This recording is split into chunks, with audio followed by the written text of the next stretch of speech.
Bonjour, cette semaine, Canada21.tv revient sur l'intérêt grandissant pour le soccer au Québec, le lancement du festival Frimas, les tendances du net et les rendez-vous à ne pas manquer si vous êtes francophone et que vous résidez au Canada.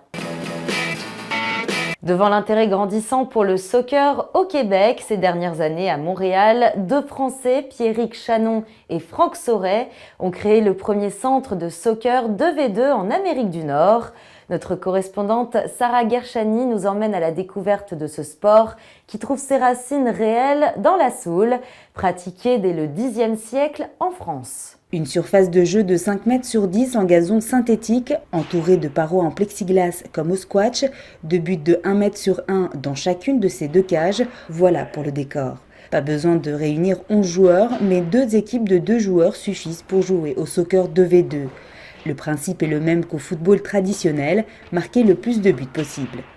Bien que l'engouement pour le soccer est grandissant en Amérique du Nord, aujourd'hui il n'existe sur le continent qu'un seul club de ce genre, le Trium 64. Et ce sont deux Français, Pierrick Chanon et Franck Sauret, qui ont importé ce sport au Canada. C'est plus facile ici au Québec, on a plus de moyens, il y a plus de facilité et les gens sont plus ouverts en fait. On voit vraiment qu'il y a de l'aide et du soutien pour les jeunes entrepreneurs.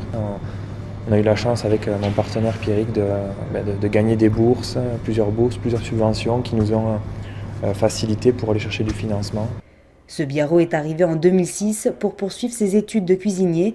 Avec la fibre entrepreneuriale qu'il tient de son père, cet homme de 31 ans aurait pu ouvrir un restaurant, mais c'est un rêve de jeunesse qu'il a préféré réaliser depuis le mois d'octobre dernier. Quand j'étais au lycée hôtelier en France à Biarritz, donc Biarritz c'est à côté de la mer, donc dès qu'il fait beau on allait à la plage et puis quand il pleuvait on ne savait pas quoi faire. Et un de mes amis un jour m'a dit tiens on va essayer ce sport-là.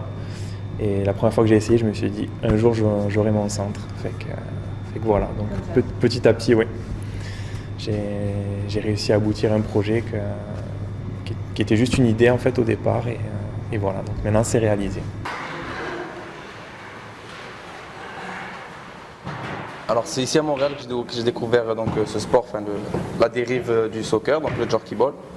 Donc ça permet de travailler très bien le cardio, la technique aussi au football, vraiment, c'est ça. Le 2v2 a été inventé il y a 27 ans à Lyon par un certain Gilles Panier. Il en établit les règles du jeu et le nomma jerkyball en Europe. En 1990, cette activité est publicisée durant la Coupe du Monde en Italie. Ainsi, plusieurs clubs ouvriront en Espagne, en France et en Angleterre.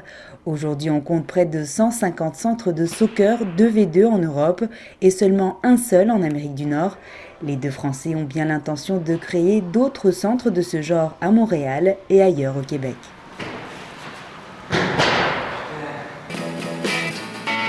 Le 30 janvier dernier, Jean-Daniel Lafont a reçu les insignes de chevalier de l'Ordre des Arts et des Lettres des mains de Philippe Zeller, l'ambassadeur de France au Canada. Une cérémonie a eu lieu pour mettre à l'honneur un cinéaste et écrivain franco-canadien très prolifique. Déjà compagnon de l'Ordre du Canada, la plus haute distinction honorifique canadienne en 2005, il a été élu en 2009 membre de l'Académie royale des arts du Canada.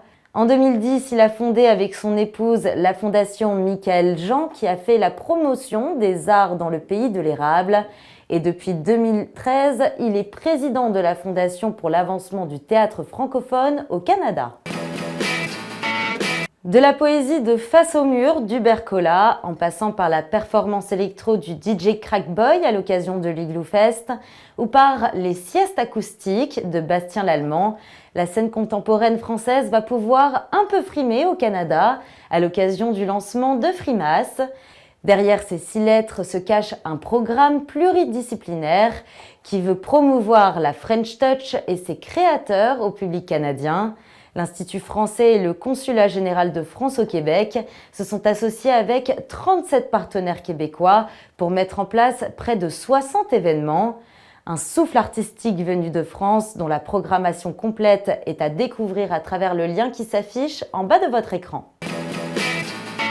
Et puis cette semaine, Canada21.tv tient à faire un petit clin d'œil à J.C. Mossé pour son livre Caractériel. L'auteur vit à Londres où il a écrit 13 nouvelles entre vie réelle et fiction, À un moment précis sous sa plume, les personnages perdent leur self-control ou les situations deviennent incontrôlables. Vous pouvez les lire sur le lien qui s'affiche en bas de votre écran. Et les tendances du net, au Canada, l'affaire Amanda Knox est revenue sur le devant de la scène. L'Américaine et son ex-petite amie ont été une nouvelle fois reconnues coupables dans l'affaire du meurtre et du viol de Meredith Kercher en novembre 2007 par le tribunal de Florence en Italie. Ils étaient rejugés après l'annulation de leur acquittement en octobre 2011. Amanda Knox a été condamnée à 28 ans de prison par contumace. En France, Dieudonné a fait la une des recherches sur le net cette semaine. Après avoir fait une quenelle à la reine d'Angleterre lors d'un spectacle en Suisse, il est désormais interdit de territoire au Royaume-Uni. Un nouveau scandale pour l'humoriste très controversé et qui est visé par plusieurs enquêtes sur ses finances. Les enquêteurs veulent se pencher sur son patrimoine et des mouvements de fonds, notamment plus de 400 000 € envoyés au Cameroun depuis 2009.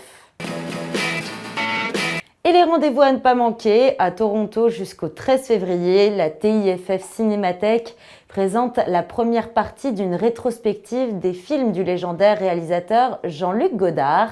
Godard Forever Part 1 couvre les premiers films de Godard avant les années Mao, de ses premiers courts-métrages lorsqu'il écrivait encore pour les cahiers du cinéma, jusqu'à la fin des années 60, qui comprend les films les plus marquants de sa carrière.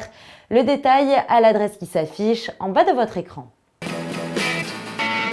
À Montréal jusqu'au 23 mars, le Musée des Beaux-Arts de Montréal invite pour la première fois l'artiste Jules de Balincourt à exposer en solo. Les œuvres de l'artiste, personnalité marquante de la scène picturale new-yorkaise des 10 dernières années, figurent notamment dans les collections du Brooklyn Museum ou encore du Los Angeles Country Museum of Art. Pour en savoir plus, rendez-vous à l'adresse qui s'affiche en bas de votre écran. Le Consulat général de France à Québec organise un concours pour tous les amoureux de la langue française et du cinéma. 10 mois 10 mots, 1 minute est un concours de mini-films ouvert à tous à l'occasion de la semaine de la langue française et de la francophonie qui aura lieu du 15 au 23 mars 2014. Pour en savoir plus, rendez-vous à l'adresse qui s'affiche en bas de votre écran. À la semaine prochaine!